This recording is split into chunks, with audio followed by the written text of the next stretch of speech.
welcome to the kitchen. Today I'm going to show you how to make the most delicious white chocolate frosting. It's gorgeous for layering cakes. It's a really lovely one to crumb coat and fully coat. It's amazing for cupcakes, tray bakes. It's one of those recipes you want to keep in your arsenal, or as I like to say, perhaps your frosting library. And it goes with so many different flavours. Gorgeous with the lemon cake or on chocolate. If you put it onto a dark chocolate cake and you add the white chocolate frosting, it's kind of like a magnum effect. It's so good. So all you need for this is some softened butter.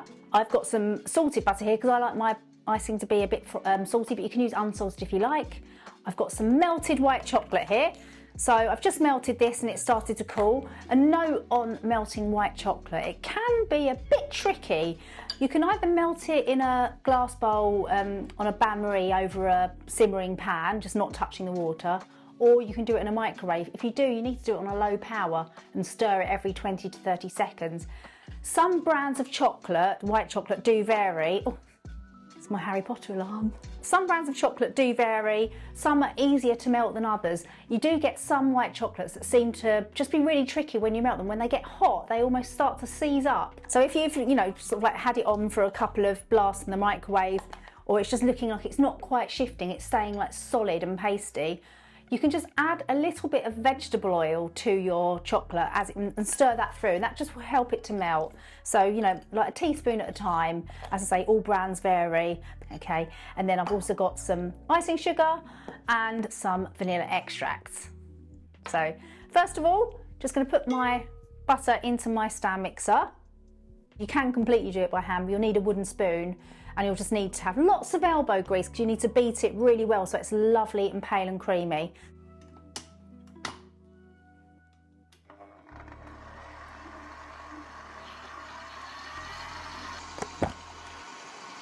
While it's beating, I need to just keep myself occupied, have a little bit of a snack. So you want to beat this in an electric stand mixer for about 2 minutes to get it to the right sort of creaminess on like medium to high speed. If you're doing it with a wooden spoon, it'll probably take you about 5 minutes. So you can see it's gone much lighter in colour. With a stand mixer, quite a lot of the time it kind of climbs up the sides of the bowl. So it's a good idea to scrape it down halfway and then give it another heavy beating.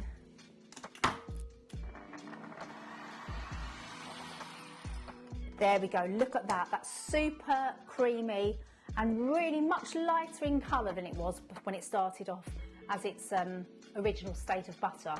So now I'm going to start adding in the icing sugar. I'm just going to do half at a time, so just pop that in there and then just beat it slowly until all the sugar's incorporated, and then turn up the speed to high. If you're doing this by hand with a bowl and spoon, obviously it is quite difficult because you've got all the powdery sugar, and as you can see it does kind of go all over the place. Top tip for you, use a potato masher. So you can have your creamy butter, pop your sugar in, just use a potato masher to gently push the sugar into that butter first, then knock it off on the bowl, then go back to your wooden spoon and give it a good old beating. So you can see it's a bit lumpy and chunky there, but all the butter's incorporated. Now I'm going to whack that speed up and mix it for a good sort of like minute or so until it's very, very light and fluffy. Something else to look out for when you're making your frosting, just a tip for you to sort of like see when you think it's ready. So if you first of all have added your sugar and you take a little pinch and breathe in the sugar, so pinch a bit between your fingertips and rub it, you can feel the tiny granules of that icing sugar there. So when you've beaten it for a nice couple of minutes, it should feel really, really smooth and silky, and that's just going to give you a much lighter, creamier texture. Just something to look out for there. You're welcome. So I can feel that's much smoother and creamier. So I'm going to scrape it down, put the rest of the sugar in and beat it again.